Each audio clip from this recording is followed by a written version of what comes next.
kekuasaan atau negara tetap ngotot untuk paksa diberlakukan.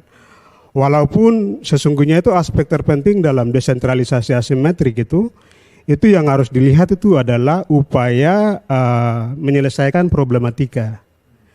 Di Undang-Undang 21 sebelum perubahan itu tidak ada sama sekali aspek problematika yang dimasukkan di situ. Nah, cara pandang Jakarta melihat Papua itu hanya bisa diselesaikan dengan uang. Padahal uang itu bukan bagian dari problematika, uang itu hanya sebuah sarana. Nah, cara pandang kekeliruan ini menggambarkan bahwa entah itu kemampuan bagaimana menarasikan intelektualitas dalam pengelolaan birokrasi, tapi juga misalnya mereka yang ada di legislasi atau yang ada di kekuasaan untuk mengkonkretkan itu atau seperti apa. Tapi saya juga sepakat tadi seperti apa yang disampaikan oleh Mas Ferry, bahwa ternyata masalahnya itu di soal pengelolaan negara atau ada di para kekuasaan begitu. Nah, kemudian yang masuk yang ke berikut itu ketika partisipasi rakyat tidak ada, kemudian dipaksakan, problematika juga kemudian tidak dimasukkan dan Papua itu dianggap itu urusan uang. Nah, kemudian pendekatan represif dan segala macam itu justru dilakukan. Bahkan misalnya provinsi itu kan tidak diberikan kewenangan-kewenangan yang sifatnya lebih kepada upaya-upaya proteksi. Itu justru mengakibatkan dampak adanya pelanggaran HAM yang begitu tinggi, tapi juga marginalisasi yang begitu tinggi.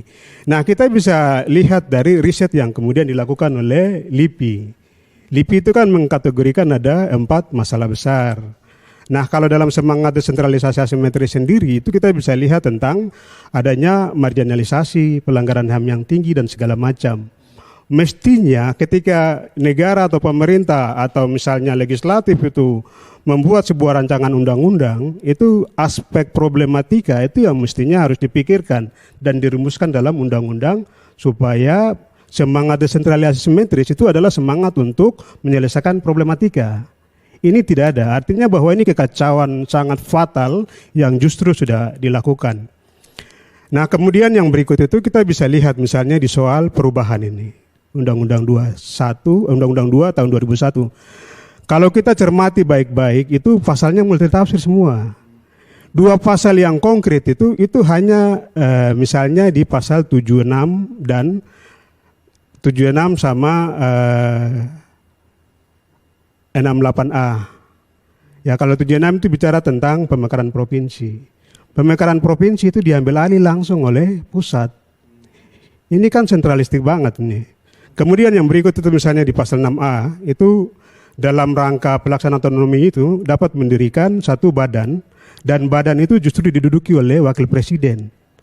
Masa wakil presiden